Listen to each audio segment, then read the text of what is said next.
नमस्कार, मी डॉक्टर गौरी पिंपळे. गौरीनॉमिक्स या यूट्यूब चॅनलमध्ये आपलं स्वागत.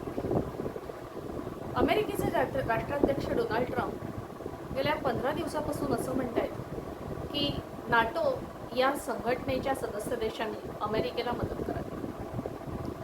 गमतीचा भाग म्हणजे ते एकदा म्हणतात मदत करावी, एकदा म्हणतात आम्हाला तुमची गरज नाही. लहान मुलं असतं, ते आईवडिलांवर चिडलेलं असतं, ते काहीतरी प्रॉब्लेममध्ये आल्यानंतर अचानक सांगतो मला तुमची गरज नाही, अशा तऱ्हेने राष्ट्राध्यक्ष ट्रम्प यांचं विधान आहे. पण त्यांना एका बाजूला अपेक्षा आहे की नाटोचे सदस्य देश त्यांच्या मदतीला येतील. आता नाटो अस्तित्वात कधी आली? 1949.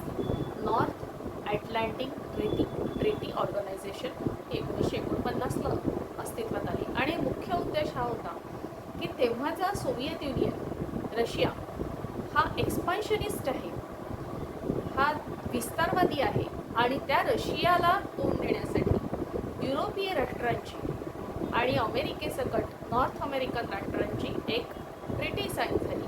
त्याच्यामध्ये या सदस्य देशांवरती जर कोणत्या देशाने हल्ला केला तर इतर सदस्य देश त्याला लष्करी मदत पुरवतील, असं त्याचं ढोबळमानाने स्वरूप आहे. याच्यामध्ये झालं असं की पहिल्या आणि दुसऱ्या महायुद्धांमध्ये ही युरोपीय राष्ट्र खिळखिळी झालेली होती. 1945ला दुसरं महायुद्ध संपलं आणि त्याच्यानंतर असं लक्षात आलं की असं या राष्ट्रांना वाटलं की रशिया हा फार विस्तारवादी देश आहे, तर रशियापासून संरक्षण करण्यासाठी आम्हाला कोणाची तरी गरज आहे आणि म्हणून ही संस्था अस्तित्वात आली. आणि याच्यामध्ये सगळ्यात मोठं फंडिंग ह्या अमेरिकेचं आणि US मिलिटरीचं त्याच्यामध्ये योगदान खूप मोठं आहे.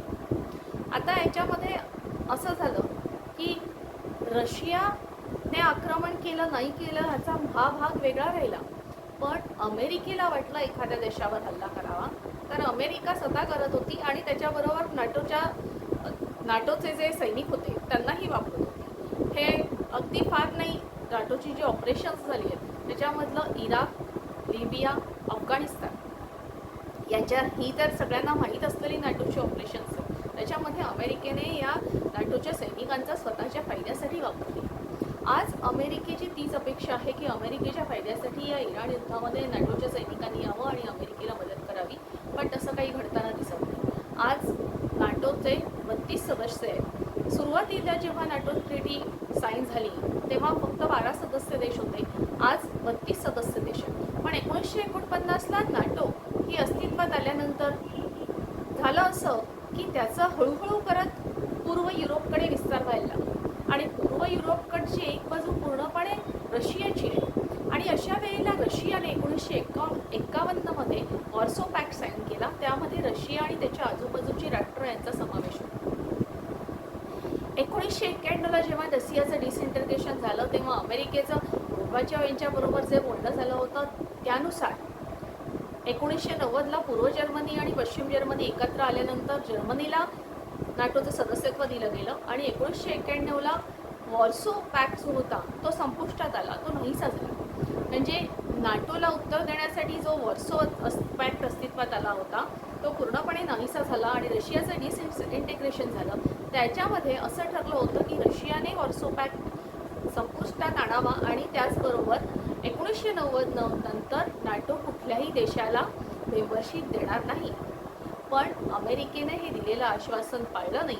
1999ला पोलंड, हंगेरी आणि चेक रिपब्लिक यांना त्यांनी ही सदस्यत्व दिलं आणि त्याच्यानंतर काही वर्षानंतर त्यांनी वेगवेगळ्या देशांना सदस्यत्व दिलं, अगदी 2023 पर्यंत. आत्ताचा रशिया युक्रेनचा युद्धाचा जो प्रकार आहे त्याचं मूळ कारण हेच आहे की युक्रेन नाटोची मेंबरशिप मागायला गेलं आणि रशियासाठी ती अस्तित्वाची लढाई ठरली असती जर नाटोमध्ये युक्रेन सामील झालं असतं आणि रशियाने युक्रेनवर हल्ला केला असता तर नाटोचे सदस्य जे देश रशियावरती त्यांनी आक्रमण केलं असतं, नाटोच्या सदस्य देशांनी थेट. पण आता झालं असं, युक्रेन हा नाटोचा मेंबर नाही, पण नाटो ही युक्रेनला मदत करतेच आहे. पण आता अमेरिकन राष्ट्राध्यक्षांची इच्छा आहे की इस्रायल या कॉन्फ्लिक्टमध्ये अमेरिकेच्या बाजूने, इस्रायलच्या बाजूने नाटोच्या देशांनी यावं तसं आता युरोपीय देश तयार नाही, कारण तसंही युरोपीय देश वेगवेगळ्या आर्थिक अडचणींना सामोरे जात आहेत. त्यांच्याकडे कंपन्यांचे शटडाऊन बघितले, ले ऑफ बघितले तर अंदाज येतो की परिस्थिती तितकी चांगली नाही आहे युरोपाची. खास करून UK, फ्रान्स, जर्मनी हे देश बघितले तर.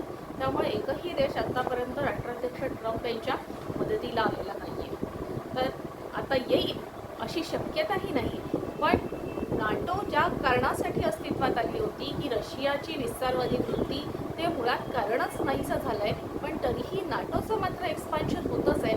तर रशिया जाऊ द्या, पण नाटो विस्तारवादी आहे असं वाटत नाही आहे का तुम्हाला? नक्की कमेंटमध्ये कळवा. या व्हिडिओचा जो थंबनेल आहे त्याच्यामध्ये जे ट्रम्प यांची इमेज वापरली गेली आहे, नाटो कालवा की तलाश आहे, ती शरद मणीस मराठे सरांनी बनवलेली इमेज आहे. त्यांच्या परवानगीने ती वापरलेली आहे.